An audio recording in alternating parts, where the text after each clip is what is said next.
Allahumma salli ala Muhammadin wa ali Muhammad. The Prophet ﷺ has an amazing personality. Amazing personality. I want to take you for a brief journey on how the Prophet ﷺ lived.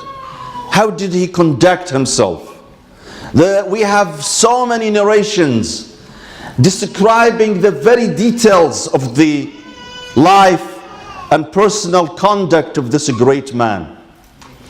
First, he was a very humble person, down to earth, always. Whether before he became prophet or after he became a prophet.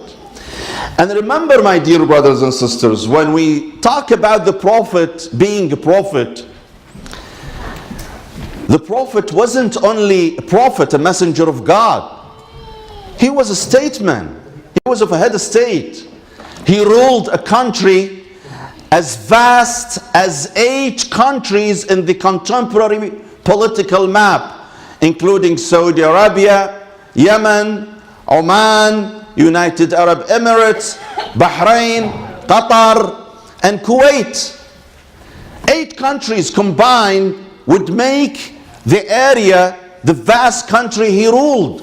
So basically he was the supreme leader of that country. He was a founder of a nation. He was a man who brought a new civilization, a new culture, new traditions, a new way of life, a new religion. In addition to that, he was spearheading a vast country. He was the ultimate force and leader. So even at the peak of his power, when he was the absolute ruler of the Arabian Peninsula, he always conducted himself in a very humble way. He doesn't have a formal office. Where is his office? His office in the masjid. He would go and sit in the masjid. He doesn't have a specific place to sit. He does not even have a chair to sit on. He would sit on the floor. And he would sit in a circle, that when a stranger comes in to talk to him, he cannot even recognize which one is Prophet Muhammad, because he never had a distinguished place to sit, or distinguished office, or distinguished court. He would sit on the floor along with his companions. He talks to them, he chats with them, he smiles with them, sometimes he jokes around with them. When they talk about religion, he talks with them about religion. When they talk about other issues, he would also join in the conversation, in the discourse. He wasn't someone who would tell his people, you know what? When I come to the masjid, all I want you to do is to talk about religion. I don't want to hear about anything else. I don't want to hear about politics. Don't joke around with me. I'm a very serious man. No. The Prophet ﷺ enjoyed the sense of a humor by some of his companions. He would smile. He smiles. And sometimes he would even laugh, but not out loud, with big smile on his face. Always he had a smile on his face. Always he would welcome people when they come to greet him. Always he would calm them down. Some people at awe at his presence, they cannot even express themselves, realizing that the Prophet ﷺ comforts them. He never acted arrogantly with any person. Even kids come to him. Families would bring their children to him, so he would bless them. And they make them sit in his lap so he can do a dua, prayer for them. Often the boy, he's a boy or a girl, child, he would urinate in his lap.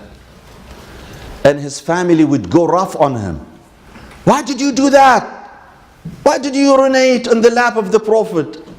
And the Prophet says, no, don't do that to him. He's a child. He doesn't understand. So what? Even if he urinates in my lap, I go and wash it. I go and rinse it.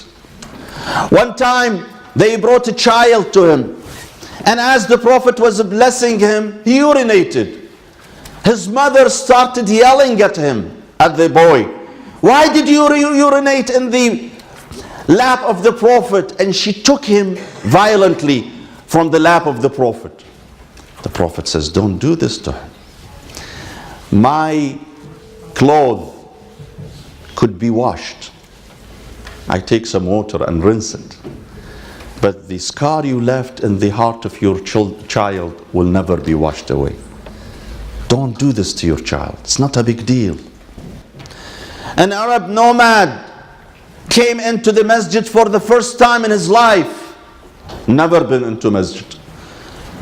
Those nomads are called nomad for a reason, because they don't know nothing about civility. They don't even know how to use a bathroom because there is no bathroom for them. They go into the open air. There is no bathroom for them. The man came into the masjid. He prayed behind the Prophet. And after praying behind the Prophet, he needed to use the bathroom. What did he do? He goes to one corner of the masjid and he removes his clothes and he urinates. Muslims were disgusted. People started yelling at him to the point that almost they became physical with him. The Prophet noticed that. Noticed that this is a stranger coming to the masjid for the first time. Yes, what he did was not so civil, not so wise, but the man doesn't know better. This is the first time he's coming to the masjid. So the Prophet called on them. He says, wait a minute, don't yell, don't scream, do not alienate people from faith. This man has come to the masjid for the first time in his life.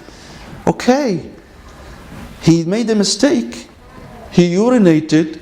You go and bring some water and you rinse the spot in which he urinated. And you don't need to be physical with him, because once you do this to him, you will lose him. He will never come to the masjid. Always, then the Prophet says, always invite people. Do not alienate them. It's not a big deal. If someone made a mistake, teach him, do not punish him. Many naive Muslims,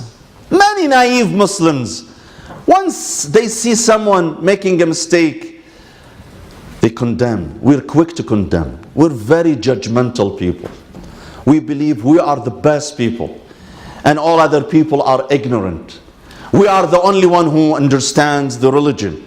If someone, American born, never been to a masjid, never knows how to say Bismillah, never knows how to speak Arabic, we immediately assume they are ignorant people. They don't know nothing about Islam. They should come to me to learn Islam. Who do you think you are? There are people, 82% of Muslims are not Arabs. They are not Arabs. Only 18% of Muslims are Arabs.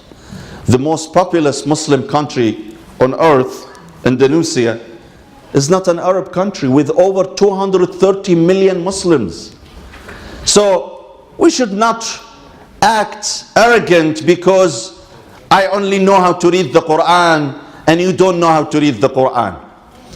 If you know how to read the Quran, this is not a recipe for superiority. In fact, it is quite the opposite.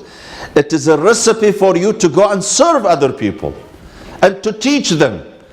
God had blessed you with the quality of reading Quran or knowing Arabic, not that you boast over other people, rather you serve other people.